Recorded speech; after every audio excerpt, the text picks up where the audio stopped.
আমি আজকে এই বেগুনগুলো পারবো এবং সেই সাথে আপনাদেরকে দেখাবো আমি কিভাবে এই বেগুন দিয়ে একটি রেসিপি করব।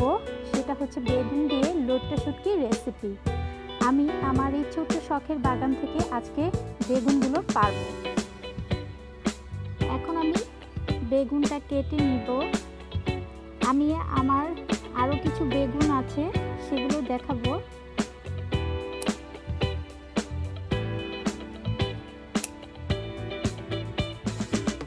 বিসমিল্লাহির রহমানির রহিম। আসসালামু আলাইকুম এভরিওয়ান। আজ আমি আপনাদের জন্য দারুণ মজার একটি রেসিপি নিয়ে হাজির হয়ে গেলাম, আর সেটা হচ্ছে বেগুন দিয়ে লইট্টা শুটকি ভুনা। এটা খুবই মজার, গরম গরম ভাত আর এই বেগুন দিয়ে শুটকি ভুনাটা থাকলে আর কিছুই লাগবে না। চলুন দেখে নিই রেসিপিটি। বেগুন দিয়ে লইট্টা শুটকি রান্না করব আজকে আমি। এই জন্য আমি ৬-৭টি বেগুন নিয়েছি, আর এই বেগুনগুলো কিন্তু আমার গাছের বেগুন। প্রথমে আমি বেগুনগুলো কেটে নিব। সবগুলো বেগুন আমি এরকম কিউব করে কেটে নিয়েছি।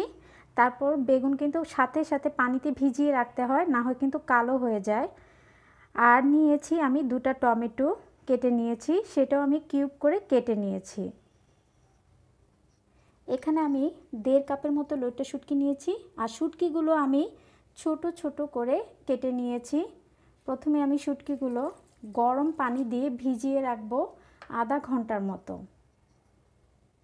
আর নিয়েছি 1 কাপ পেঁয়াজ কুচি, 1 টিস্পুন করে আদা আর রসুন বাটা, আর নিয়েছি 1.5 টেবিল স্পুন মরিচ গুঁড়া, 1 টিস্পুন হলুদ গুঁড়া আর 1 টিস্পুন জিরা গুঁড়া। আমি মরিচ গুঁড়াটা একটু বেশি নিয়েছি, কারণ শুটকি রান্না কিন্তু একটু ঝাল ঝাল হলে ভালো লাগে। আপনারা যারা ঝাল কম পছন্দ করেন তারা একটু কমিয়ে দিবেন। কিছু ধনে পাতা কুচি করে নিয়েছি, আর 4-5টা কাঁচা মরিচ ফালি করে নিয়েছি। চুলায় একটা প্যান বসিয়ে দিয়েছি, তাতে প্রায় 3 টেবিল চামচের মতো আমি কুকিং অয়েল দিয়ে দিব। তেলটা যখন হালকা একটু গরম হবে, এরপর যে আমি 1 কাপ পেঁয়াজ কুচি দিয়ে দিব।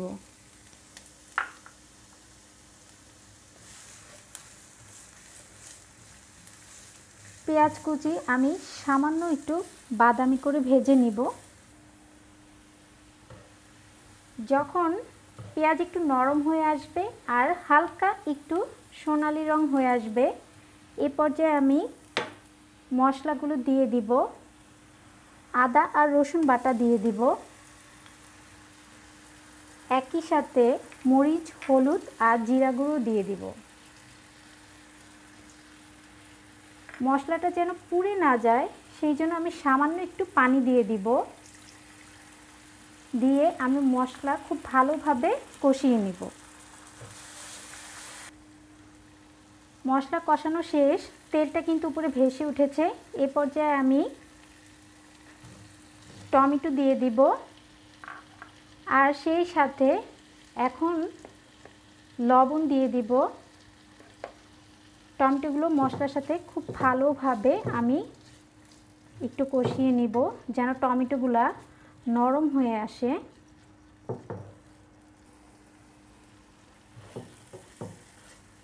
মশলা কষানো শেষ, এই পর্যায়ে আমি খুব ভালোভাবে ধুয়ে নেওয়া শুটকিগুলো দিয়ে দিব। শুটকিগুলো দিয়ে আমি মশলার সাথে খুব ভালোভাবে কষিয়ে নিব।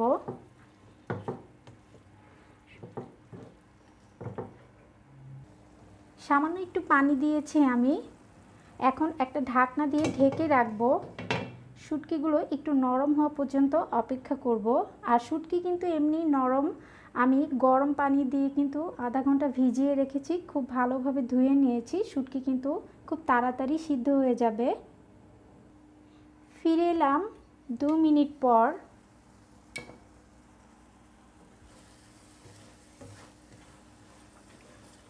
শুটকি আর টমেটোগুলো কিন্তু একদম নরম হয়ে এসেছে। আমি আরও 1 মিনিটের মতো আমি শুটকিগুলো একটু রান্না করে নিব।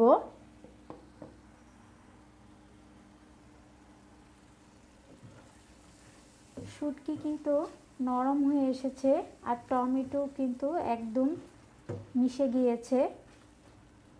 এখন আমি বেগুনগুলো দিয়ে দিব।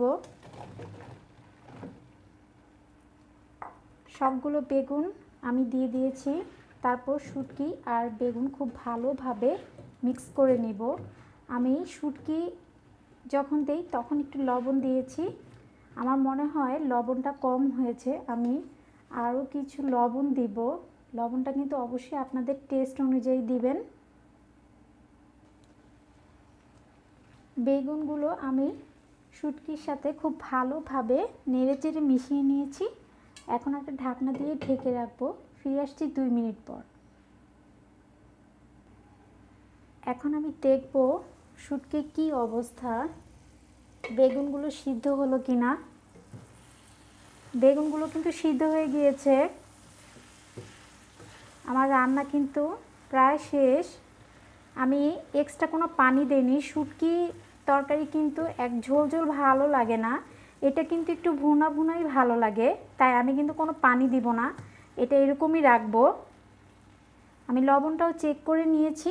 এখন কিছু কাঁচামরিচ ফালি দিয়ে দিব আর সেই সাথে ধনেপাতা কুচি দিয়ে দিব। যাদের ধনেপাতা ভালো লাগে না আপনারা চাইলে এটা স্কিপ করতে পারেন।